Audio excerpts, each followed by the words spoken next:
धन्यवाद हो, धन्यवाद हो।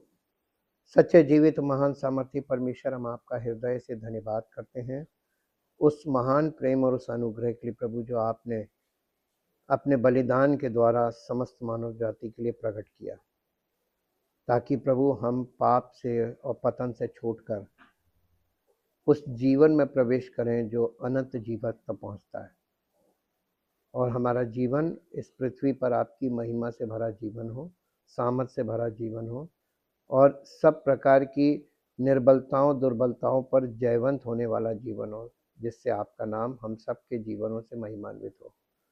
सारी महिमा आपको देते हैं। इस प्रार्थना को प्रभु यीशु मसीह के पवित्र नाम से मांगते हैं, आमीन। सबको जय मसीह की। हम परमेश्वर का बहुत धन्यवाद करते हैं उस अद्भुत प्रेम के लिए जो उसने प्रकट किया है। कल क्या है? गुड फ्राइडे है। कल के मैसेज को समझने के लिए फाउंडेशन वाला पार्ट हम आज समझेंगे, ताकि परमेश्वर ने जो कार्य किया है उसको हम लोग समझ सके। कई बार मालूम है, परमेश्वर के वचन में एक बात लिखी हुई है जिसके आधार पर हम इस अध्ययन को शुरू करेंगे। पहला कुरिन्थियों और उसका पहला अध्याय, पहला कुरिन्थियों पहला अध्याय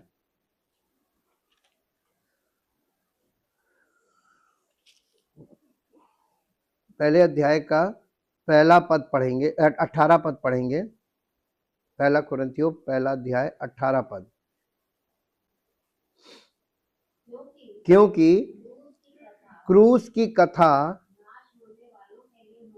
नाश होने वालों के लिए मूर्खता है, परंतु हम उद्धार पाने वालों के लिए परमेश्वर की सामर्थ्य। देखिए, क्रूस की कथा, दो प्रकार के लोग हैं और उनके लिए, किसके लिए क्रूस की कथा मूर्खता है और किसके लिए उद्धार पाने की सामर्थ्य है।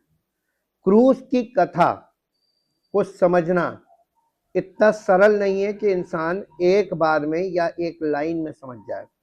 इसके लिए आपको लगातार परमेश्वर में और कलीसिया में बने रहना पड़ता है, ताकि आप अंश अंश करके क्रूस की कथा को समझ सकें। इब्रानियों की पत्री में 7 अध्याय में एक श्रेष्ठ पुरोहित वर्ग, एक श्रेष्ठ महायाजक का वर्णन मिलता है। एक प्रीस्टहुड, शेष पुरोहित वर्ग का मतलब है प्रीस्टहुड। इब्रानियों 7 अध्याय का 12 पद पढ़िए पहले। क्योंकि जब याजक का पद बदला जाता है तो व्यवस्था का बदलना भी आवश्यक है, यानी ये आवश्यक है कि व्यवस्था भी बदल जाए। क्योंकि जिसके विषय में ये बातें कही जाती है कि वो दूसरे गोत्र का है, जिसमें से किसी ने भी वेदी की सेवा नहीं की। ये कौन सा गोत्र है? हाँ, यहूदा का गोत्र। एक्चुअली ये राजाओं का गोत्र है। यहूदा का गोत्र राजाओं का गोत्र है, और जो लेवीय वंश वाले थे वो मंदिर की और वेदी की सेवा करते थे, उनमें से महायाजक होते थे। यहाँ पे हमने जिस बात से शुरू की है, क्योंकि जब पुरोहित वर्ग में परिवर्तन होता है तो कानून में भी परिवर्तन करना आवश्यक होता है। ये इब्रानियों 7 अध्याय का 12 पद है। तो इब्रानियों 7 अध्याय के 12 पद में व्यवस्था में क्या परिवर्तन हुआ है? व्यवस्था में क्या चीज बदली? हाँ, बदली, सब कुछ बदल गया। यही समझना कठिन है। हम कुछ बेसिक पॉइंट्स आज बताएंगे ताकि कल वाला मैसेज आपको समझ में आए।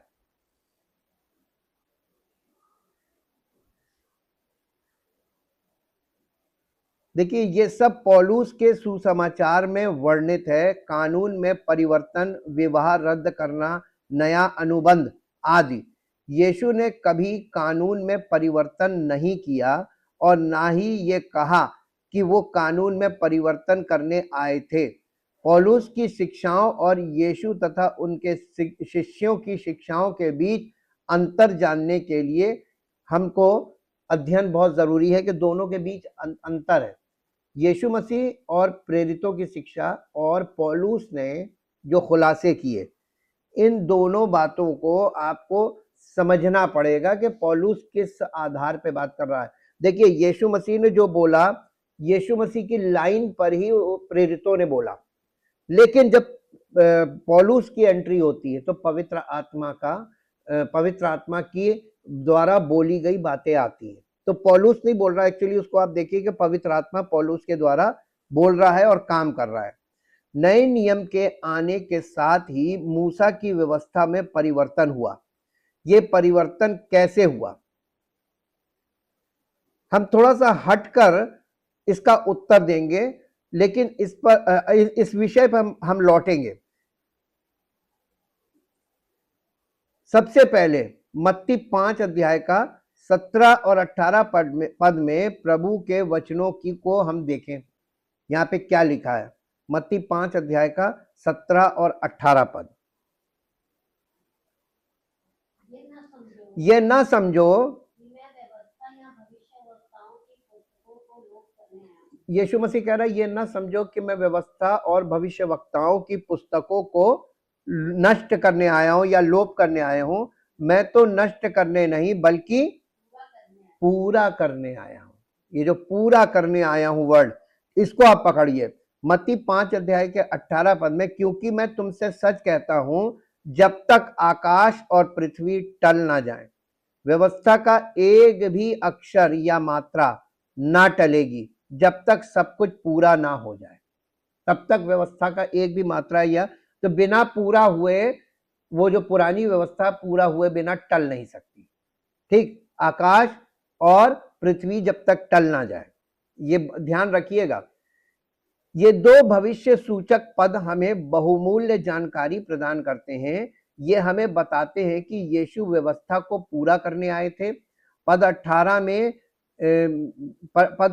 में जब तक, जो तक लिखा ना, जब तक आकाश और पृथ्वी टल ना जाए, तक शब्द का प्रयोग करके समय का संकेत दिया गया है, जो व्यवस्था के पूरा होने के उनके समय से संबंधित है। पद 18 में अक्सर प्रयुक्त होने वाला वाक्यांश स्वर्ग और पृथ्वी भी शामिल है, और यीशु ने व्यवस्था के समाप्त होने के लिए सभी चीजों के पूर्ण होने की आवश्यकता पर बल दिया। व्यवस्था को क्यों समाप्त किया जाए, क्योंकि ये निरर्थक और संरचना में ही कमजोर थी। पुरानी व्यवस्था में कुछ तो कमी रही होगी ना। इब्रानियों 7 अध्याय के 18 पद में, क्योंकि पिछली आज्ञा को उसकी कमजोरी और निरर्थकता के कारण रद्द किया गया है। पढ़ दीजिए इब्रानियों 7 अध्याय का 18 पद। यहां इस प्रकार से लिखा है, इस प्रकार पहली आज्ञा निर्बल और निष्फल होने के कारण लोप हो गई, इसलिए कि व्यवस्था ने किसी बात की सिद्ध नहीं किया कुछ, और उसके स्थान पर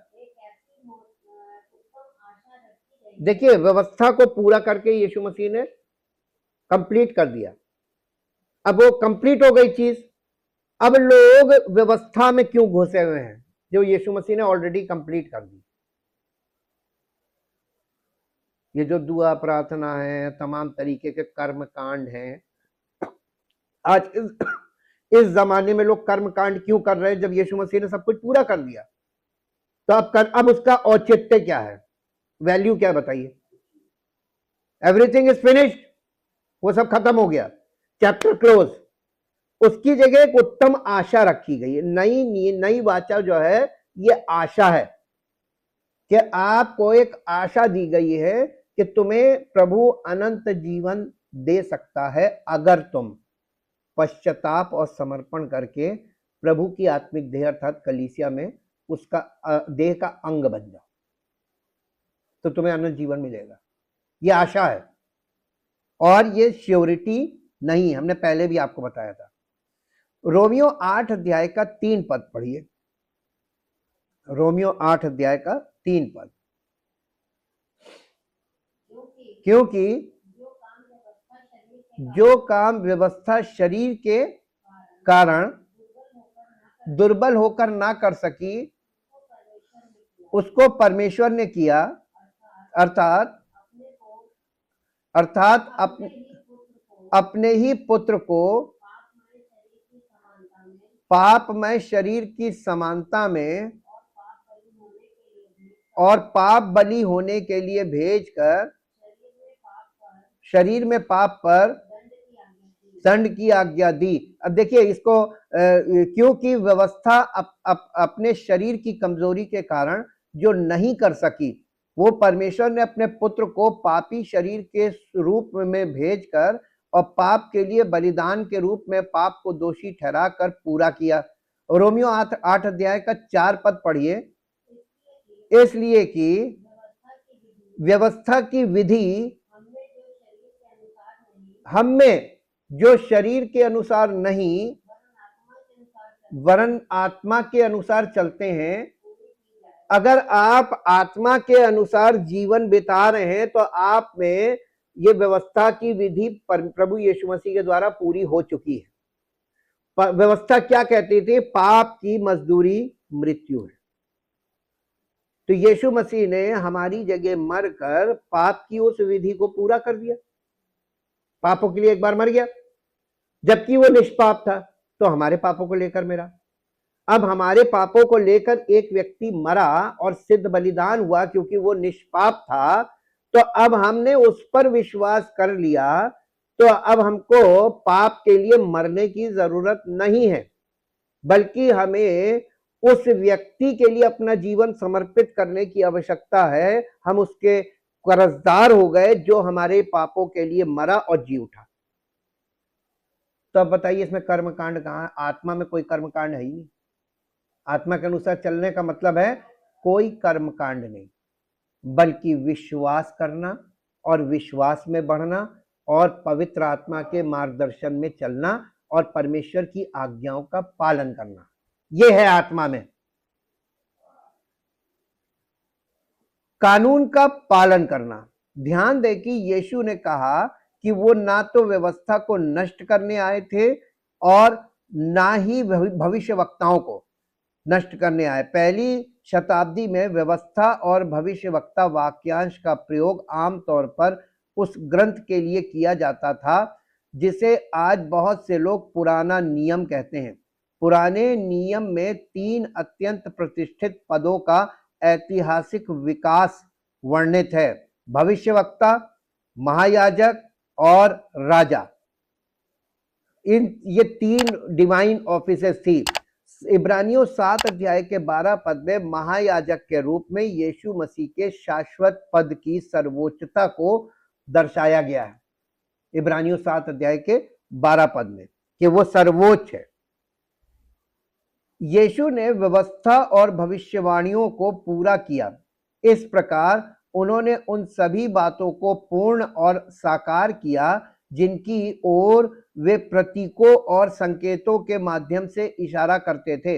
यीशु ने यह दावा किया कि समस्त धर्म ग्रंथों का अंतिम स्वरूप उन्हीं में निहित है, यीशु मसीह में निहित है। तो ये जो पूरा पुराना नियम है ये यीशु मसीह में नया हो गया। नया महायाजक वो है और वो उस गोत्र से आया है जिस गोत्र में किसी ने भी यानी याजक पद का कार्य नहीं किया। वो राजा के गोत्र से आ रहा है, लेकिन वो जिस गोत्र से आ रहा है यीशु मसीह को एक विशेष पदवी दी गई है। उस पदवी को कहते हैं मेलिकिसिदक के रीति के अनुसार। वो मेलिकिसिदक कौन है? मेलिकिसिदक आपको उत्पत्ति में मिलेगा और उसके बाद आपको भजन संहिता में थोड़ा सा अंश मिलेगा, उसके बाद आपको इब्रानियों में 7 अध्याय में मिलेगा और उसके बाद बाइबल में कहीं नहीं। मेलिकिसिदक वो व्यक्ति है जो परमेश्वर की ओर से युगान युग महायाजक और युगान युग राजा है, high priest for ever and king for ever. ये उसका याजक पद है और उसके बारे में वो एक मिस्ट्री मैन की तरह है, लेकिन उसी वही पदवी यीशु मसीह को दी गई। तो उत्पत्ति में भी है और फिर मसीह में वो आगे जाके सब कुछ वही हो गया।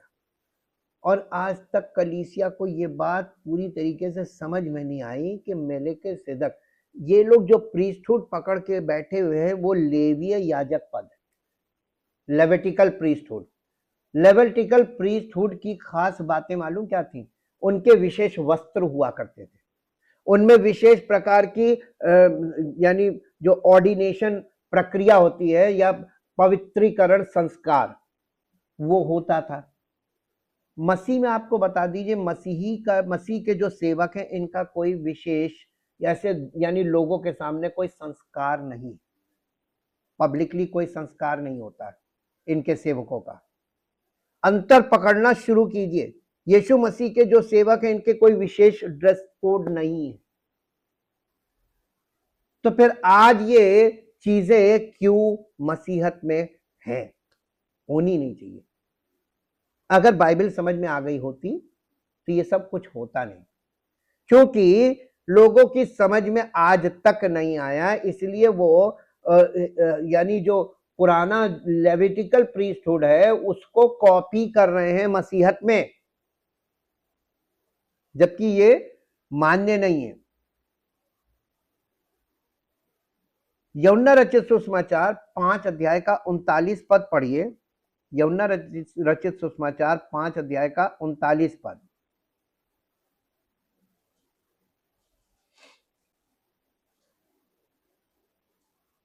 यूहन्ना 5 अध्याय का पहले 32 पद पढ़िए, नहीं 39 पद पढ़ लीजिए। अच्छा पहले 39। तुम पवित्र शास्त्रों की खोज करते हो क्योंकि तुम सोचते हो कि उसमें तुम्हें अनंत जीवन मिलेगा, पर ये वही है मेरे विषय में गवाही देते हैं। तो पवित्र शास्त्र का मतलब पुराना नियम। तुम पुराने नियम में सोचते हो कि तुम्हें अनंत जीवन मिलेगा, वहां अनंत जीवन खोज रहे हो, लेकिन पुराना नियम जो है पवित्र शास्त्र वो मेरी गवाही दे रहा है कि मसीह में है अनंत जीवन। और उसने कहा मूसा की व्यवस्था लोगों के हृदय परिवर्तन करने में असमर्थ थी। देखिए यूहन्ना 5 अध्याय का 32 पद पढ़िए। 5 अध्याय का 32 पद। एक और है जो मेरी गवाही देता है, और मैं जानता हूं कि मेरी जो गवाही वो देता है वो सच्ची है। तुमने अच्छा इसके बाद 5 अध्याय का 36 पद पढ़ दीजिए।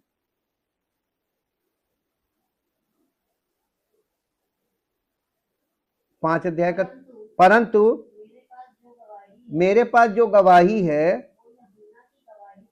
वो यूहन्ना की गवाही से बड़ी है, क्योंकि यीशु मसीह के विषय में तो पूरा पुराना नियम गवाही दे रहा, उससे बड़ी है। क्योंकि जो काम पिता ने मुझे पूरा करने के लिए सौंपा है, अर्थात यही काम जो मैं करता हूं, मेरे काम भी मेरे गवाही देते हैं। यानी पिता कामों के द्वारा मेरे जीवन में गवाही दे रहा है, और ये यूहन्ना की गवाही से बड़ी है। और पूरा पवित्र शास्त्र यानी व्यवस्था और भविष्यवक्ता मेरे विषय में गवाही दे रहे हैं, ये भी पिता की ओर से गवाही है, ये भी बड़ी है। तो यीशु मसीह प्रमाणित कर रहा है। यूहन्ना पहला अध्याय का 45 पद पढ़िए। यूहन्ना रचित सुसमाचार पहला अध्याय उसका 45 पद।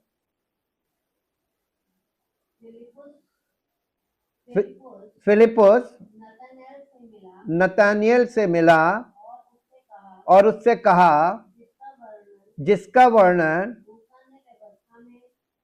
मूसा ने व्यवस्था में और भविष्यवक्ताओं ने किया है, वो हमको मिल गया। देखिए वो यूसुफ का पुत्र यीशु नासरी है। हाँ, अब इसके बाद व्यवस्था विवरण 18 अध्याय और उसका 15 पद पढ़िए। व्यवस्था विवरण 18 अध्याय और उसका 15 पद।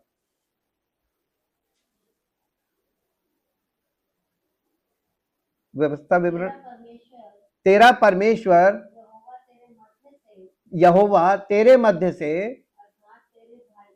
अर्थात तेरे भाइयों में से मेरे समान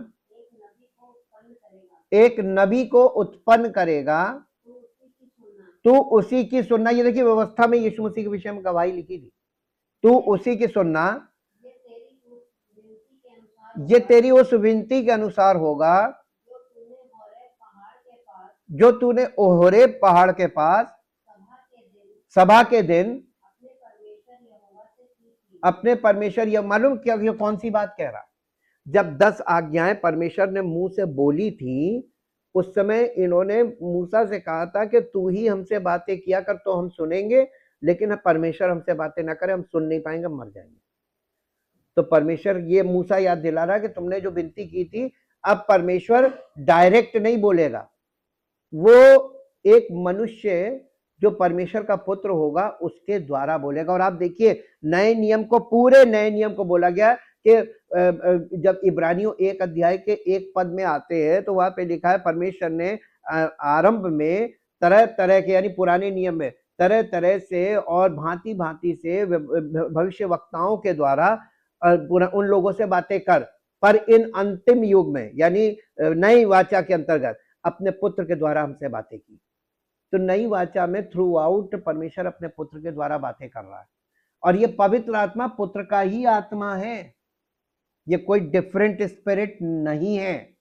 तो पवित्र आत्मा व्यक्तिगत रूप से कोई बात किसी से नहीं करता, जैसा कि लोग झूठ बोलते हैं कि पवित्र आत्मा ने हमसे कहा। पवित्र आत्मा कभी भी व्यक्तिगत बातें नहीं करेगा। व्यवस्था विवरण 18 अध्याय का 18 पद पढ़िए, 18 अध्याय का 18 पद। इसलिए मैं उनके लिए उनके भाइयों के बीच में से तेरे समान एक नबी को उत्पन्न करूंगा और अपना वचन उसके मुंह में डालूंगा, और जिस जिस बात की मैं उसे आज्ञा दूंगा। यीशु मसीह के मुंह से निकली बातें, यीशु मसीह अपने मन से बोल रहा था कि पिता ने उसको वही बोलने की आज्ञा दी थी, वो बोल रहा। तो इसका मतलब ये हुआ कि पूरी बाइबल परमेश्वर की वाणी है, चाहे वो किसी भी रूप में दी जा रही हो। और आज सबसे ज्यादा अनादर लोग परमेश्वर की वाणी का कर रहे हैं। अनाज्ञाकारिता तो सबसे बड़ा, जो परमेश्वर चिढ़ता है जिससे। प्रेरितों के काम 26 अध्याय का 22 और 23 पद पढ़िए। प्रेरितों के काम 26 अध्याय का 22 और 23 पद।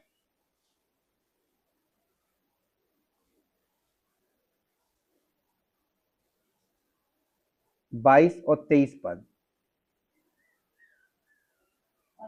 परंतु परमेश्वर की सहायता से मैं आज तक बना हूं और छोटे बड़े सभी के सामने गवाही देता हूं, और उन बातों को छोड़ कुछ नहीं कहता जो भविष्य वक्ताओं और मूसा ने भी कहा था होने वाली हैं, कि मसीह को दुख उठाना होगा और वही सबसे पहले मरे हुओं में से जी उठकर हमारे लोगों में और अन्य जातियों में ज्योति का प्रचार करेगा। काहे का प्रचार करेगा? कल हमने आपको ज्योति के विषय में बताया था ना, अंडरस्टैंडिंग, समझदारी के विषय में। यीशु मसीह की हर बात परमेश्वर के वचन की समझ वाली बातें हैं, जो आरंभ से परमेश्वर पिता कहता आया, कोई नहीं समझ रहा था। यीशु मसीह उस बात की समझ लेकर आया, शिक्षा लेकर आया, जिसे हम कहते हैं लाइट, अंडरस्टैंडिंग लेकर आया। और कितने लोगों ने लाइट को ही मिस यानी गलत इंटरप्रेट कर दिया, लाइट को ही नहीं समझे। ये उनके पास वो अंतर्दृष्टि उनको मिली नहीं। प्रेरितों के काम 26 अध्याय का 27 पद पढ़िए, 27th वर्ड। हे राजा अग्रिपा, क्या तू भविष्य वक्ताओं का विश्वास करता है? हाँ मैं जानता हूं कि तू विश्वास करता है। तब अग्रिप्पा ने पौलुस से कहा कि तू थोड़े ही समझाने से, देखिए मसीहत क्या चीज है, समझ जाना और कुछ नहीं है, परमेश्वर के वचन को समझ जाना, यह है मसीहत। वो कह रहा अग्रिप्पा बादशाह जिसके सामने खड़ा हुआ पौलुस, कह रहा है कि तू मुझे थोड़े ही समझाने से मसीह बना देगा, अगर मैं समझ गया तो मैं मसीह हो गया। जी, पौलुस ने कहा परमेश्वर से मेरी प्रार्थना है कि क्या थोड़े में क्या बहुत में, केवल तू ही नहीं परंतु जितने लोग आज मेरी सुनते हैं, इन बंधनों को छोड़ वो मेरे समान हो जाए। पौलुस की ये दुआ थी, मेरे समान हो जाए, वो भी समझ जाए। अंडरस्टैंडिंग, मसीह को समझना, ये अत्यंत अनिवार्य था, है और रहेगा। रोमियो की पत्री पहला अध्याय और उसका दूसरा पद पढ़िए। रोमियो की पत्री पहला अध्याय और उसका दूसरा पद।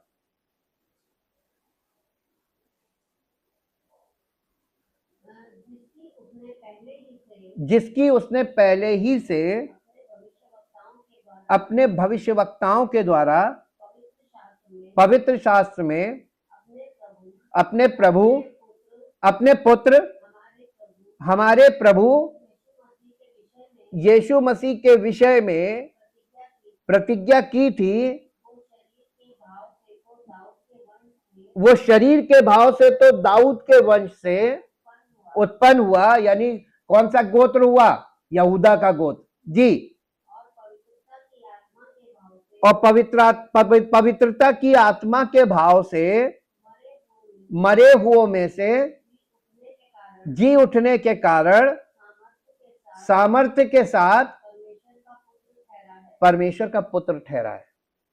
देखिए कैसे वो दाऊद के वंश में आया, कैसे वो परमेश्वर का पुत्र ठहरा, इसका पूरा खुलासा आपको यहाँ पर देखने को मिलता है कि ये परमेश्वर के वचन के द्वारा। पहला पत्रस पहला अध्याय और उसका 10 और 11 पद पढ़िए। पहला पत्रस पहला अध्याय उसका 10 और 11 पद। यहां इस प्रकार से लिखा हुआ है, पहला पत्र, क्योंकि उद्धार के विषय में उन भविष्यवक्ताओं ने बहुत खोजबीन और जांच पड़ताल की, जिन्होंने उस अनुग्रह के विषय में जो तुम पर होने को था भविष्यवाणी की। उन्होंने इस बात की खोज की कि मसीह का आत्मा जो उनमें था और पहले ही से मसीह के दुखों की और उसके बाद होने वाली महिमा की गवाही देता था, वो कौन से और कैसे समय की ओर संकेत करता था। अब इसके बाद प्रकाशित वाक्य और उसका 19 अध्याय और उसका 10 पद पढ़िए। प्रकाशित वाक्य 19 अध्याय का 10 पद। 19, तब मैं उसको दंडवत करने के लिए उसके पांव पर गिर पड़ा। उसने मुझसे कहा, देख, ऐसा मत कर, मैं तेरा और तेरे भाइयों का संगी दास हूं। देखिए ये यूहन्ना यीशु मसीह का वो प्रिय चेला है जिसको यीशु मसीह ने क्रूस पर से कहा था, देख तेरी माता और ये देख तेरा पुत्र, जिसको अपनी माँ को सुपुर्द करके गया था। ये वो यूहन्ना है जिसने यूहन्ना रचित सुसमाचार लिखा। इसने पहला यूहन्ना, दूसरा यूहन्ना, तीसरा यूहन्ना लिखा, पत्रियां। उसके बाद इसने ये प्रकाशित वाक्य लिखा। ये वो यूहन्ना है। यूहन्ना दर्शन में स्वर्गदूत आया और इसको यीशु मसीह के विषय में बहुत कुछ प्रकाशन दिखा रहा था, ये दर्शन की पुस्तक है। इसने उस स्वर्गदूत के चरणों में जैसे हाथ रखकर दंडवत किया, उसने इसको खड़ा कर दिया, मैं तेरा संगी दास हूं, तू भी मसीह का दास है, मैं भी मसीह का दास हूं। और वो एक स्वर्गदूत और ये एक मनुष्य है। उसने कहा कि मुझे दंडवत मत कर। कोई स्वर्गदूत दंडवत के योग्य नहीं। दंडवत का मतलब होता है वर्शिप। किसी स्वर्गदूत की वर्शिप नहीं करनी है। उसने कहा ये गलती मत कर, तू भी सेवक, मैं भी सेवक। परमेश्वर के पास स्वर्गदूत सेवक के रूप में है, ताकि मनुष्यों की जो काम मनुष्यों से नहीं हो सकता है वो स्वर्गदूतों से करवाता है। इसलिए हमेशा याद रखिए कि यीशु मसीह केवल पृथ्वी का नहीं बल्कि सारी सृष्टि का प्रभु है। सारे स्वर्गदूत उसके चरणों में है। ये ऐसी चीज है जो वचन के द्वारा स्पष्ट होती है। विश्वास के द्वारा ये आपको बहुत शक्तिशाली बना सकती है। अगर आप इन सब बातों को विश्वास करेंगे और देखेंगे तो आपको दिखाई देगा। मूसा की व्यवस्था लोगों के हृदय परिवर्तन करने में असमर्थ थी। मसीह ने क्रूस पर अपने पूर्ण किए कार्य द्वारा एक नई वाचा स्थापित की। इस नई वाचा ने एक नई व्यवस्था को जन्म दिया जिसे मसीह की व्यवस्था कहा जाता है। गलातियों की पत्री और उसका 6 अध्याय और उसका 2 पद पढ़िए। गलातियों की पत्री 6 अध्याय और उसका 2 पद। यहां पे पौलुस कुछ कह रहा है।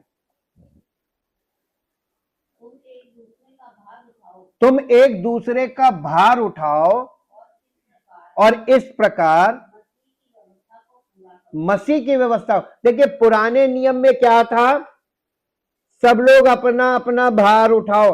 जो सेवक होता था वो किसी का भार नहीं बल्कि और उन पर भार लाद देता था, यही करता था ना। नई वाचा में क्या हो गया, तुम एक दूसरे का भार उठाओ, क्योंकि मसीह पर विश्वास करके हम परमेश्वर की संतान बनते हैं। और परमेश्वर की संतान बनते हैं तो हम पाप से और श्राप से छूटकर परमेश्वर के राज्य में वारिस बनते हैं। परमेश्वर और यीशु मसीह के संगी वारिस बनते हैं। तो हम लोग यीशु मसीह से थोड़े कमतर होते हैं, लेकिन यीशु मसीह हमसे सब कुछ आपस में शेयर करता है। हम परमेश्वर के स्वभाव के संभागी होते हैं मसीह में। तो हमें क्या करना है, एक दूसरे का भार उठाना। यह है आपस में एक दूसरे से प्रेम करना। उसका प्रमाण होता है एक दूसरे का भार उठाओ। अब देखिए कितनी डिफरेंट चीज है जो नई वाचा के अंतर्गत होनी चाहिए, आज कलीसियाओं में नहीं है। सब स्वार्थी हैं। इब्रानियों 8 अध्याय का 13 पद पढ़िए। इब्रानियों 8 अध्याय का 13 पद। नई वाचा की स्थापना से उसने प्रथम वाचा को पुरानी ठहराया,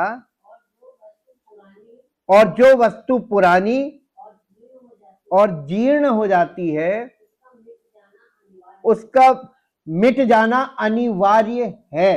अब आप बताइए आपके जीवन में कौन सी वाचा चल रही है? पुरानी कर्मकांड। अब ये पुरानी वाचा वाले मन को यानी पुराना मनुष्यत्व कहा जाता है या बूढ़ा आदमी कहा जाता है, जिसका जिंदा रहना ठीक नहीं, मर जाए। क्योंकि जब तक ये जिंदा रहेगा आप नया जीवन आपका आरंभ ही नहीं होगा।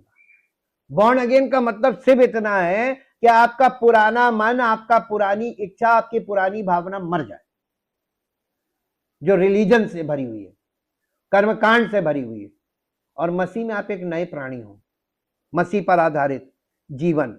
इब्रानियों 8:13 जब ये कहता है एक नई वाचा, तो उसने पहली वाचा को पुराना कर दिया।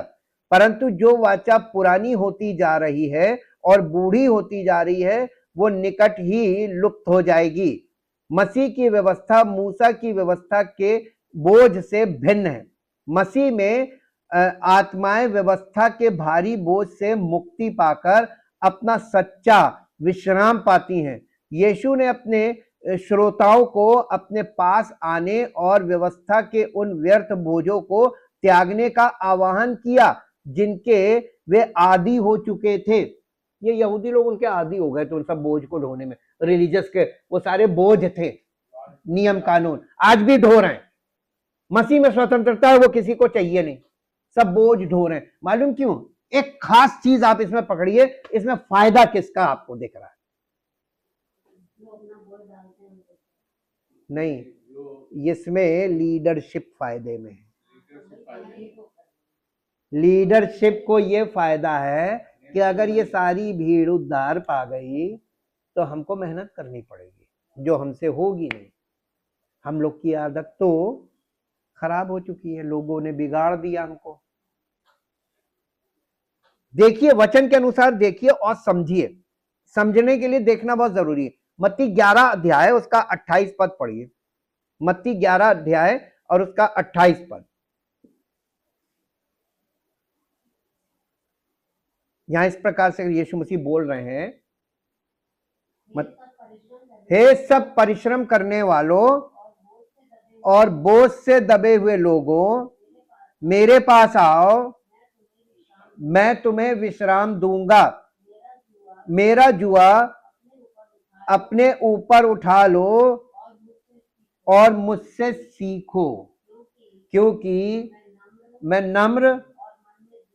देखिए यीशु मसीह ने ये नहीं कहा कि आओ मैं तुम्हें सब कुछ दे दूंगा, उसने भी एक काम बोला है परखने के लिए, मेरा जुआ अपने ऊपर उठा लो, मेरा बोझ अपने ऊपर उठा लो। ये जुआ जो है ना, ये दिखाता है बंधन को, कि मैं पिता के बंधन में हूं, तुम मेरे साथ पिता के बंधन में आ जाओ। ये एक रिश्ते को दिखा रहा, बंधन एक रिश्ता है, रिलेशनशिप, ये बाइंडिंग होती है। वाचा भी बाइंडिंग के लिए, तो वाचा पे आधारित एक रिश्ता होता है जो बांध देता है। मसीह की व्यवस्था मूसा, यहां पर देखिए मसीह की व्यवस्था मूसा के बोझ से भिन्न है, यानी मसीह का बोझ मूसा के बोझ से, व्यवस्था के बोझ से भिन्न है। हे परिश्रम करने और बोझ से दबे हुए लोगों, मेरे पास आओ, मैं तुम्हें विश्राम दूंगा। मत्ती 11 अध्याय के 29 पद में कह रहा, मेरा जुआ उठा लो और मुझसे सीखो, क्योंकि मैं नम्र और दीन स्वभाव का हूं, और तुम अपने प्राणों में विश्राम पाओगे। और फिर 11 अध्याय का 30 पद है, क्योंकि मेरा जुआ आसान है और मेरा बोझ हल्का है। यीशु मसीह कह रहा है मेरा जुआ आसान है। जो व्यवस्था के द्वारा, मूसा की व्यवस्था में जो कर्म कांड थे वो भारी थे, उनका खर्चा भी भारी था और उनको करना भी भारी था। उसमें आपको उन लोगों की जरूरत पड़ती थी जो उस समय के याजक लोग थे। यीशु मसीह कह रहा, अब तुम्हें याजक की क्या जरूरत है, मेरे पास आओ, मेरे पास आओ। लेकिन यहां पे आपको जो फर्क दिखता है, कठिनाई आपकी है, वो आपकी है कि आपको समझ में नहीं आया। आप पुरानी वाचा के अंतर्गत आदी हैं, अब आदी हो जाने से यानी किसी चीज की आदत पड़ जाए। अब आप देखिए, अगर किसी की नशे की लत पड़ गई तो छूटेगी कैसे? कैसे छूटेगी? ये नहीं कि छूट नहीं सकती, नहीं छूट सकती है। हाँ, किसी दूसरे व्यक्ति के प्रयास से कभी नहीं छूटेगी, लेकिन वो व्यक्ति जिस दिन चाहेगा छूट जाएगी। इसका मतलब व्यक्ति के अंदर खुद की चाहत होगी तो छूट सकता है, और नहीं तो। अब आप बताइए उद्धार में और इसमें क्या अंतर है? आप पुरानी जीवन शैली में आदी हो गए हैं, आपकी आदतें हैं, ये आपकी आदतें कैसे छूट सकती? दो तरीके हैं छूटने के नई वाचा के अंतर्गत। ये प्रभु ने हमको बहुत सरल चीज बता दी। अगर हम उन चीजों के लिए मर जाए, ये दिखाता है डिस्कनेक्शन ऑफ रिलेशनशिप, रिश्ता टूट जाना। मृत्यु पर रिश्ता खत्म हो जाता है ना भाई। पति पत्नी का रिश्ता कहां तक का है मालूम है? एक अंधता बताएं, एक अंधकार की बात, कहते 7 जन्मों का साथ है, कहीं नहीं होता ही नहीं, ना 7 जन्म होते हैं, ना 7 जन्मों का कोई रिश्ता है। परमेश्वर का वचन हमें सब चीजें स्पष्ट कर देता है, ये हार्ड ट्रूथ है। हमें एक ही मानव जीवन मिला है, एक ही बार में एक जन्म मिला है। इस जन्म में हम अनंत जीवन प्राप्त कर ले तो कर ले, वरना हमेशा के लिए खत्म।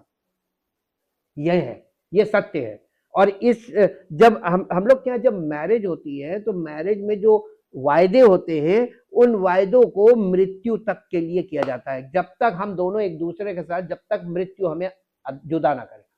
मृत्यु क्या करती है, एक को ले जाती है, एक को छोड़ देती है ना। एक की डेथ हो जाती, चाहे वो पति हो चाहे वो पत्नी, किसी एक की डेथ होती है, तो एक की डेथ के बाद एक रह जाती है, ठीक है। तो ये मृत्यु ने आपके रिश्ते को खत्म कर दिया, और मृत्यु के बाद कोई रिश्ता नहीं होता। अब आप बोलेंगे क्यों, कहने लगे हम आपको बता रहे सत्यता। मृत्यु के बाद आपका रिश्ता इस शरीर से है, पति पत्नी का रिश्ता, बच्चों का माता पिता के साथ शारीरिक रिश्ता है। जिस दिन आपकी शारीरिक मृत्यु होती है सारे रिश्ते खत्म हो जाते हैं।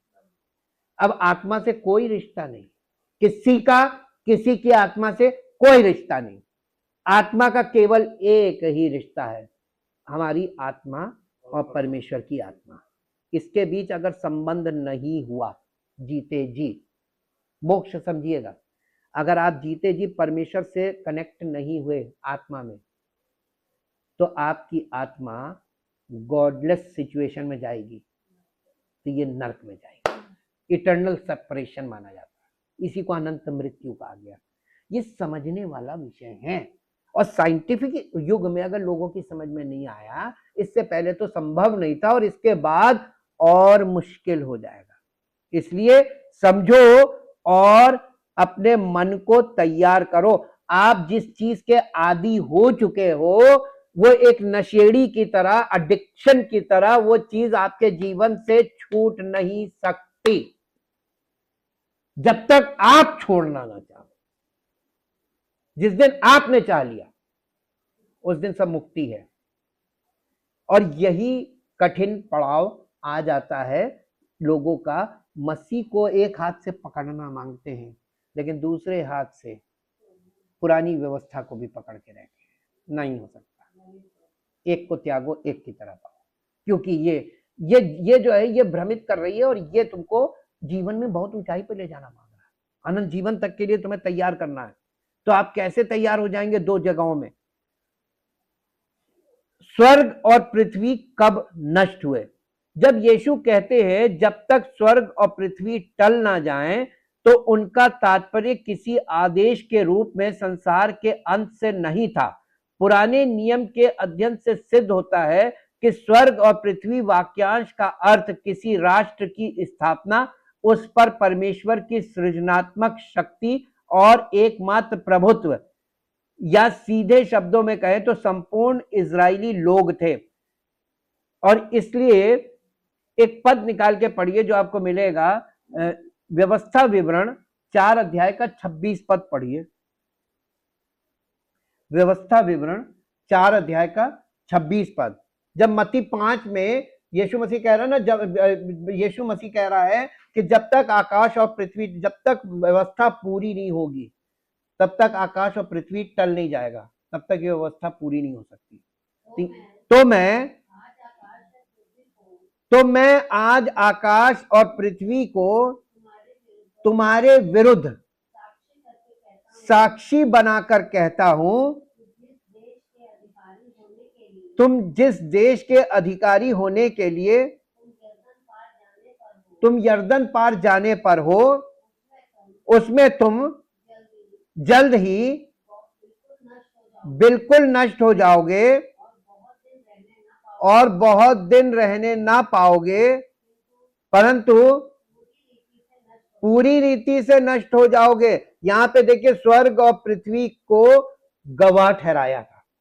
अब आप पुराने नियम में बार बार इसको देखेंगे कि मैंने देखो जीवन और मृत्यु तुम्हारे सामने रखा, स्वर्ग और पृथ्वी को साक्षी ठहराकर गवाह ठहराया, और मैंने तो पूरी व्यवस्था जो है वो स्वर्ग और पृथ्वी को गवाह ठहराकर इजरायलियों के साथ बांधी जा रही है।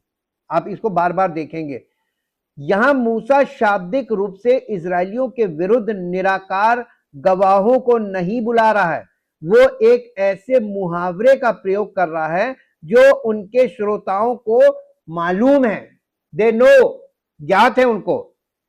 व्यवस्था विवरण 32 अध्याय का पहला पद पढ़िए। व्यवस्था विवरण 32 अध्याय उसका पहला पद। हे आकाश कान लगाओ कि मैं बोलूं, और हे पृथ्वी मेरे मुख की बातें सुन। यहां मूसा सभी इजरायलियों का ध्यान अपनी ओर आकर्षित करने का संकेत दे रहे हैं।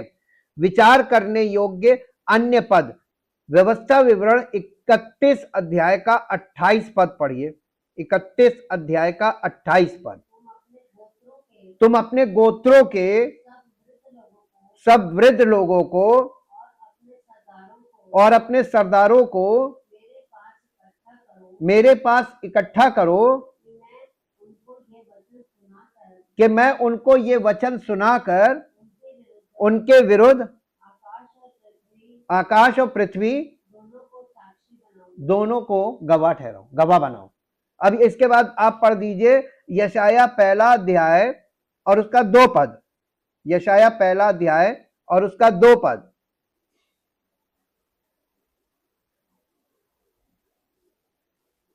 यशाया पहला अध्याय उसका, हे स्वर्ग सुन और हे पृथ्वी कान लगा, क्योंकि यहोवा कहता है मैंने बाल बच्चों का पालन पोषण किया और उनको बढ़ाया भी, परंतु ये इजरायलियों के लिए बोल रहा है, उन्होंने मुझसे बलवा किया। अब आप देखिए यहां पे परमेश्वर क्या बोल रहा है, और यहां पे आकाश और पृथ्वी को गवाह ठहरा रहा है। तो इजरायलियों के सारे बलवे को कह लीजिए, पाप को कह लीजिए, श्राप, जो कुछ वो कर रहे थे जिसके कारण वो श्रापित हो रहे थे, इन सब बातों की गवाही कौन देता है? आकाश और पृथ्वी। ये, और इसीलिए यीशु मसीह ने आकाश और पृथ्वी का वर्णन किया। यिर्मयाह 2 अध्याय और उसका 12 और 13 पद पढ़िए। यिर्मयाह 2 अध्याय और उसका 12 और 13 पद, यहां इस प्रकार से लिखा है, हे आकाश चकित हो, बहुत ही थरथरा और सुनसान हो जा, यहोवा की ये वाणी है, क्योंकि मेरी प्रजा ने 2 बुराइयां की हैं। उन्होंने इस जीवन जल के सोते को त्याग दिया है, उन्होंने हौद बना लिए, वरन है ऐसे हौद जो टूट गए हैं। देखिए यहां पे जल जो है वो जीवन का प्रतीक है। आप कौन सा जीवन का स्रोत पकड़े बैठे हैं? रिलीजन जो है वो हौद है, टूटे हुए हौद जिनमें जीवन है नहीं। सबने अपना अपना हौद ले लिया। ये देखिए कितना प्रतीकात्मक दिखा रहा है, ये रिलीजन को दिखाता है। और जीवन जल का सोता, यानी जीवन का स्रोत परमेश्वर, उसकी उपस्थिति, परमेश्वर का आत्मा, उसे छोड़ दिया। आज वाकई में लोगों ने ये सब कुछ छोड़ दिया, वो हौद लेके बैठे हुए, अपना अपना हौद लेके घूम रहे। ये यहाँ पे प्रतीकों में दिखा रहा है, भविष्यवाणी के रूप में। यिर्मयाह 22 अध्याय का 29 और 30 पद पढ़िए।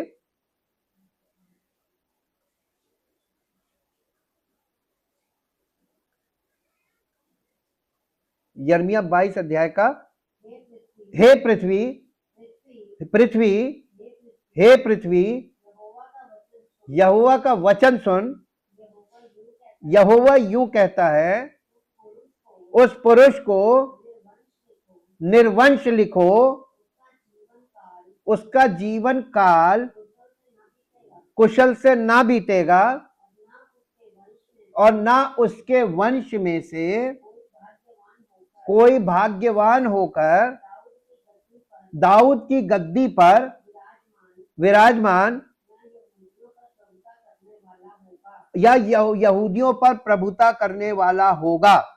देखिए यहां पे आपको एक बात नहीं समझ में आई, यहां पे हुआ क्या? ये यिर्मयाह 22 अध्याय का कौन सा पद था? 29 और 30 पद। इसको हाईलाइट कर लीजिए। ये मालूम क्या हुआ है? यहां पे जब मूसा, ये दाऊद का वंश आ रहा है, तो यीशु मसीह को दाऊद के वंश में कैसे जोड़ा जा सकता है? ये दाऊद के वंश को यहां पे श्राप दिया गया। यहां पे क्या श्राप दिया गया?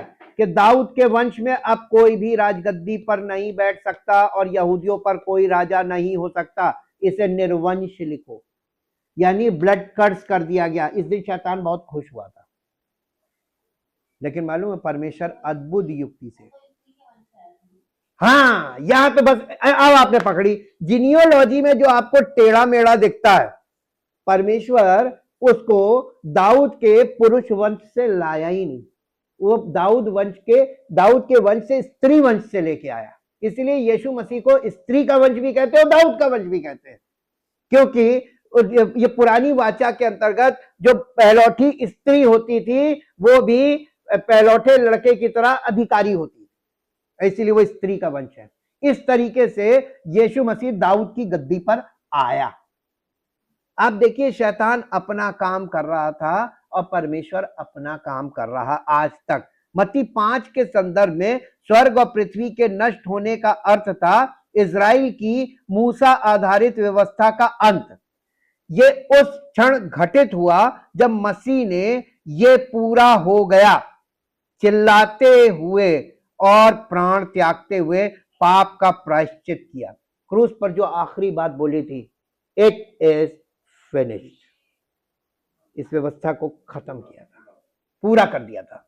एक्चुअली पूरा करके से हटाया है, क्योंकि जब एक चीज कंप्लीट हो गई, एक फेज कंप्लीट हो गया, तो अब आपको नेक्स्ट फेज की बात करनी चाहिए और आगे बढ़ना चाहिए। बढ़ना चाहिए कि नहीं बढ़ना चाहिए, कि फिर से वापस पीछे घूम रहे हैं। लेकिन आप देख लीजिए मसीह की मृत्यु के क्षण मंदिर का पर्दा ऊपर से नीचे तक फट गया। यह प्रत्यक्ष प्रमाण पशु बलि की अपर्याप्तता को दर्शाता है। 70 ईस्वी में यरूशलेम के विनाश के साथ इसकी एक बार फिर प्रत्यक्ष पुष्टि हुई। आज पृथ्वी पर कोई भी और मेरा तात्पर्य है कि कोई भी मूसा आधारित व्यवस्था का पालन नहीं कर सकता, क्योंकि कोई मंदिर नहीं है। इसका अर्थ है कि आज पृथ्वी पर प्रत्येक व्यक्ति को कानून तोड़ने वाला माना जाएगा, जिसे एक नए दयालु कानून निर्माता की आवश्यकता है। वास्तव में मेरा मानना है कि कानून केवल एक ही राष्ट्र को दिया गया था और वे इसलिए इजराइल के राष्ट्र थे, यानी जो मूसा की व्यवस्था थी वो केवल एक राष्ट्र को दी गई थी, वो थे इजराइली, उन्हीं को दिया गया था। जब वो यीशु मसीह ने उनके लिए पूरा कर दिया, उन्होंने नहीं विश्वास किया, लेकिन अन्य जाति को करना चाहिए, लेकिन अन्य जाति भी नहीं करती। वो यीशु मसीह के क्रूसीफिक्शन को मूर्खता कहते हैं, वो कहते हैं कि हमको इसमें चिन्ह नहीं दिखा, और प्रभु अपना काम करता जा रहा है। मूसा के समय से चले आ रहे सभी नियम और कानून निरस्त कर दिए गए। इसका अर्थ ये नहीं है कि केवल कुछ कानून या अनुष्ठानिक कानून निरस्त किए गए। इसका अर्थ है संपूर्ण कानून। धर्म ग्रंथों में कहीं भी कानून को उप श्रेणियों में नहीं बांटा गया है, और ना ही हमें ऐसा करना चाहिए जब तक सब कुछ पूरा ना हो जाए। यीशु मसीह की मृत्यु ने अनेक परिवर्तन वो लाया। यीशु मसीह की मृत्यु के द्वारा अनेक परिवर्तन लाए। यहां हमारा ध्यान व्यवस्था में हुए परिवर्तन पर है। मूसा की व्यवस्था बदल गई और परमेश्वर के लोग अब मसीह की व्यवस्था का पालन करते हैं। वास्तव में मसीह ने अपने शिष्यों को यह महत्वपूर्ण संदेश प्रचार करने का आदेश दिया था। मत्ती 28 अध्याय और उसका 19 पद पढ़िए। यीशु मसीह ने क्या कहा था चेलों से, कौन सी व्यवस्था देकर गया था? मत्ती 28 अध्याय का 19 और 20 पद पढ़ेंगे। इसलिए तुम जाओ, सब राष्ट्रों के लोगों को चेला बनाओ और उन्हें पिता और पुत्र और पवित्र आत्मा के नाम से बपतिस्मा दो, और उन्हें सब बातें जो मैंने तुम्हें आज्ञा दी है मानना सिखाओ, और देखो साथ साथ देखो, सिखाओ और साथ साथ देखो, मैं जगत के अंत तक सदा तुम्हारे साथ हूं, सदा तुम्हारे साथ हूं। तो यीशु मसीह अपने प्रेरितों के साथ सदा था, है और आज भी है, और वो उसके राज्य में। यीशु मसीह मूसा से कहीं अधिक महान व्यवस्था दाता है। जिस प्रकार मूसा ने पर्वत पर चढ़कर सिनाई पर्वत पर परमेश्वर से व्यवस्था प्राप्त की, उसी प्रकार यीशु जो मानव रूप में परमेश्वर थे पर्वत पर चढ़े और हमें नई वाचा की व्यवस्थाएं दी। कुछ लोग इसे पर्वतीय उपदेश यानी पहाड़ी उपदेश जिसे आप कहते हैं, यीशु मसीह ने पहाड़ी उपदेश दिया, ये मसीह की व्यवस्था दी थी और लोगों ने उसको कभी ध्यान नहीं दिया। सिनाई वाचा की तरह ही ये नई वाचा भी परमेश्वर और इस्राएल तथा यहूदा के बीच थी। एक बार पुष्टि हो जाने के बाद इस व्यवस्था को ना तो समाप्त किया जा सकता था और ना ही संशोधित किया जा सकता था। कृपया देखिए,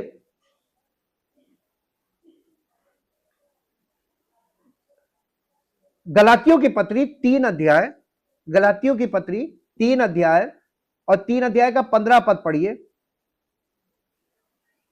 गलातियों 3 अध्याय 15 पद। हे भाइयों, मैं मनुष्य की रीति पर कहता हूं, मनुष्य की वाचा भी जो पक्की हो जाती है, यानी वसीयत जो पक्की हो जाती है, वसीयत जब आप बनाते हैं और रजिस्टर्ड कर देते हैं, वसीयत जो पक्की हो जाती है तो ना कोई उसे टालता है।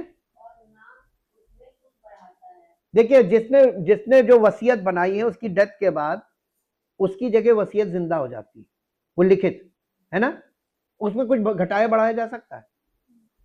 जब आपको इतनी बात समझ में आती है तो अब आप ये बताइए कि नई वाचा में अब तो ना कुछ जोड़ा जा सकता, ना कुछ घटाया जा सकता, कुछ नहीं किया जा सकता, सिर्फ आज्ञा पालन।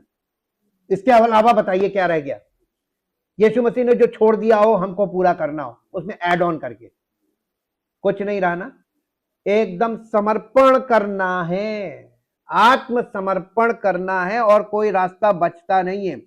पौलुस ने आम लोगों के बीच हुई वाचाओं का उदाहरण दिया। वाचाओं का विचार अन्य जातियों के बीच अच्छी तरह प्रचलित था, इसलिए उसने कहा, भाइयों मैं मनुष्य के तरीके से बोलता हूं। उसने अटूट वाचा की तुलना उत्पत्ति 17 की इब्राहिम की वाचा से की, ना कि लगभग 400 वर्ष बाद हुई मूसा की वाचा से। पौलुस का कहना था कि इब्राहिम से किए गए वायदे अंततः मसीह में पूरे हुए, जो कि सच्चा वंशज था, गलातियों 3 अध्याय के 16 पद के अनुसार। और मूसा को दी गई व्यवस्था इब्राहिम को दिए गए उन अच्छे वायदों की व्याख्या नहीं कर सकती थी जो मसीह और उसके वंशजों से संबंधित थी। परमेश्वर ने अपनी वाचा का उल्लंघन नहीं किया। वास्तव में सृष्टिकर्ता और अब्राहम के बीच हुई वाचा ने अब्राहम की कल्पना से कहीं अधिक की गारंटी दी। परमेश्वर ने अब्राहम को प्रचुर संतान का वायदा किया। इसकी पूर्ति अब्राहम को मसीह के माध्यम से युग युग में प्रत्येक विश्वासी का पिता बनाती है। परमेश्वर ने एक भूमि का वादा किया। परमेश्वर एक नई सृष्टि की रचना करेगा जहां वो अनंत काल तक मसीह के माध्यम से अपने लोगों के साथ संवाद स्थापित करेगा। अब यदि मैं आपसे 100 रुपए का वादा करके वाचा में प्रवेश करूं और आपको 1 अरब रुपए प्रदान करूं, तो क्या आप कभी कह सकते हैं कि मैंने वाचा का उल्लंघन किया या उसे रद्द कर दिया? आपको देखिए, जो लोग स्टैम्प पेपर पे लिखते हैं ना, ये रजिस्टर्ड हो जाती है, उसके बाद हेर फेर नहीं होता, उसमें अदल बदल नहीं होती। तो अब मसीह ने जो कुछ पूरा कर दिया, अब उसमें आप क्या कर सकते हैं? कुछ जोड़ घटा सकते हैं? ये याद रखिए कि जो मसीहत है, मसीहत का लेवीय याजक पद से कोई लेना देना नहीं है, और उसने हम अन्य जातियों को भी उससे अलग कर लिया। हम भी उसी के बंधन में थे, हमको उसने अलग कर लिया अपनी मृत्यु के और पुनरुत्थान के द्वारा। तो अगरचे यीशु मसीह की मृत्यु को आप नहीं समझेंगे तो आप पुनरुत्थान में उसके साथ कभी भी कनेक्ट नहीं हो पाएंगे। नए जीवन को, नया जीवन जो है वो पुनरुत्थान दिखाया, restart of spiritual life in your life. आपके जीवन में एक आत्मिक सिरा शुरू होना, एक नए सिरे से जीवन का उदय होना, यही पुनरुत्थान है। और ये मसीह में कैसे होना है इसके समझने के लिए, इसलिए मैं आधा पाठ आज कर रहा हूं ताकि कल की बात आपको सब समझ में आ जाइए।